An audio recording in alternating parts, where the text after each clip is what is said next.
Hello, I'm Richard Raffan. This video I'm going to talk about a log like this. Well, actually I'm going to talk about this one.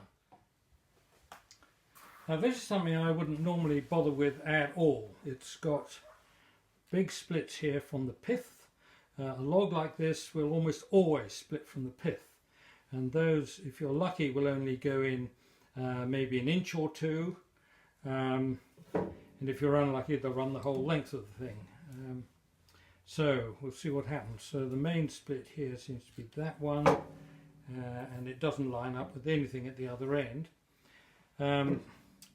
So I'm going to see what there is inside. Now my anticipation is that if I'm lucky I'll get a couple of small bowl blanks, and I'll anyway, we'll see what we can get. Now it's rocking around a bit there, so I'd rather have something more stable. But what I'm going to do is to put a flat section there so I can then lie it on its side and it'll be easier to cut.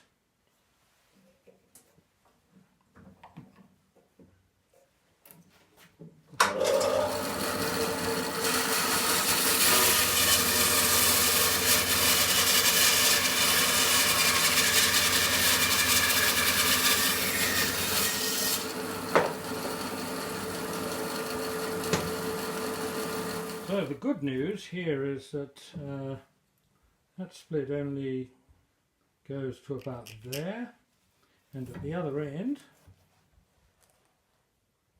it just kind of tails out around there, so I'm losing less than an inch as it is. So the next thing I'm going to do is cut the ends off until I get back to solid wood, or predominantly solid wood.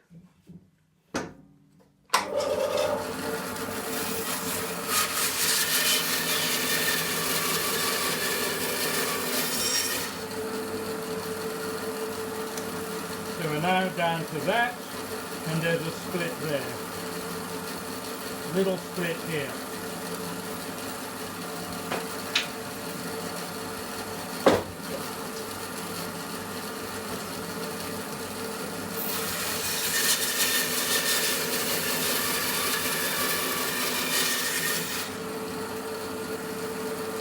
Big split.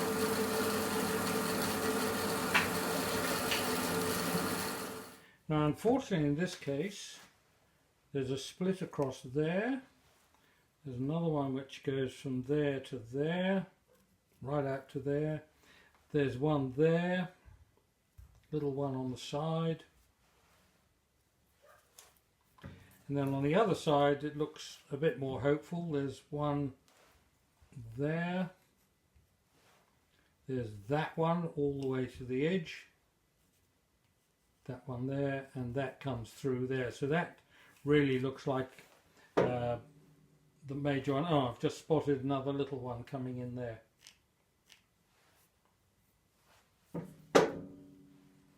So any ideas I had of making a bowl have vanished at the moment. Anyway, I will cut through here and we'll just see what we've got.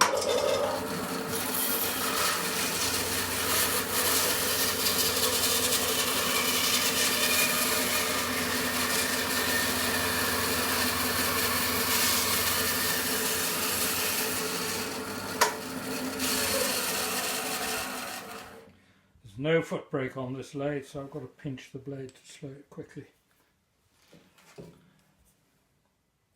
Now that doesn't look so bad, but I've got that split down there.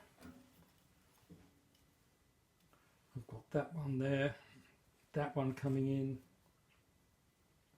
So I'm really, if I want defect-free timber here, I'm looking at cutting up the middle of the pith to cut that split out and that one. In fact, that split and that split are the same thing. I'll just cut that through there, and I can do that this way.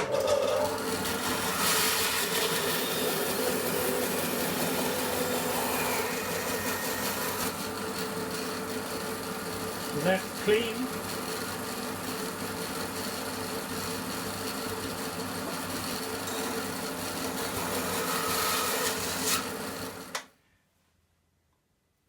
So I've started the cut there, and it comes through. When I've cut a square here, it'll miss that split as well, so that's actually not looking too bad for a small square end grain product.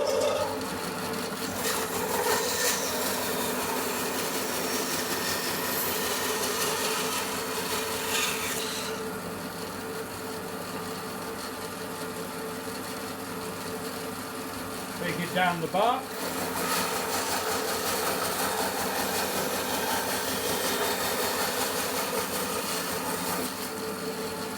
That's the width of the piece.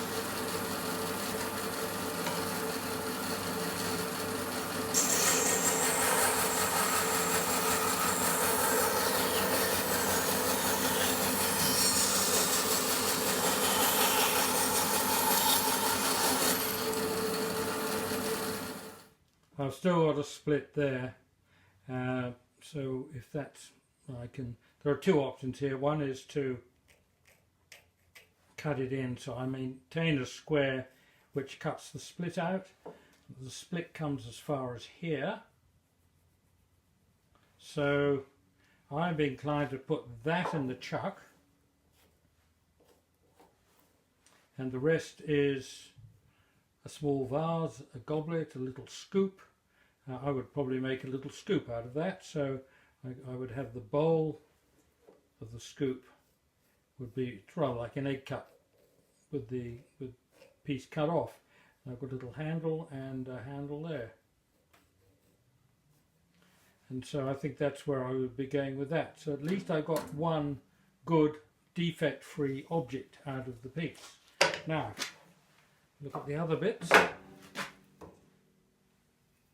And I'm going to be able to do much the same over here.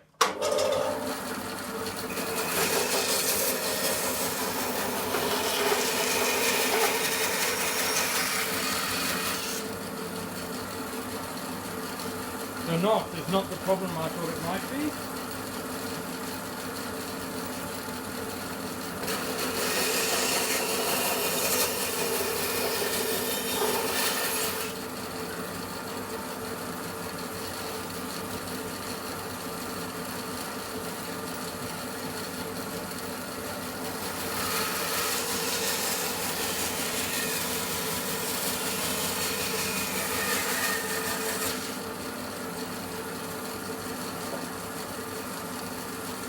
It looks as though there might be a split at this end.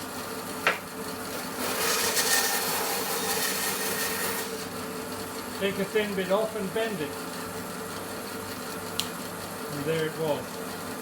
So you just mark. Can't see it, but I know it's there. So take another one.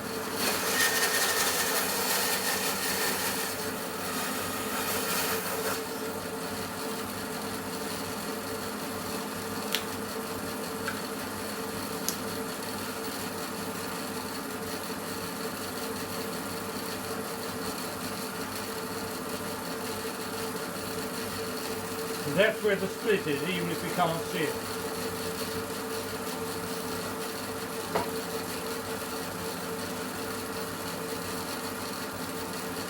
There's a little bit of a split at the other end, but that'll cut out.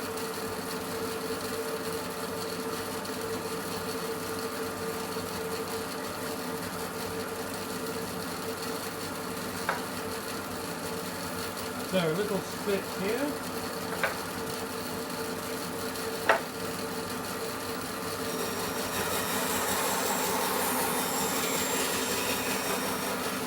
Just cutting a wedge out.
And so out of that we end up with 4 good end grain project blanks and what, pens, something like that in there, earrings, must be all kinds of little things you can make out of small blanks like that. And that's small enough that would drive straight into the drive spindle probably, where you'd put the Morse taper.